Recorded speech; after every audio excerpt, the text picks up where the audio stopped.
Impamvu yo kubaho.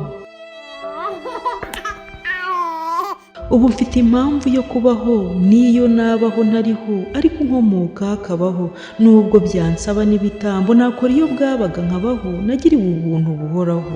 Ubu niyo byaba jye ntariyo, jye mfite abampagararira, mfite abangerera kure, mfite abamvuganira iyo sinanarengana bahari kuko banyishingira nkabaho.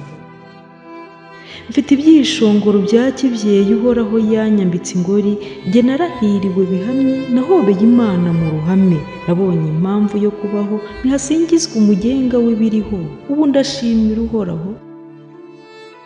Nanone mwungeri utarumanza, ubwo wampaye ubu buzima, ukandinda kuzimira, ukanakuraho kuzima, aya matabaza ajya ahora yaka, uru rubyaro rubyiruke, ujye ururinda amajya n'amaza, mpore mpirwa no kubaho, mbese nishimye bihoraho.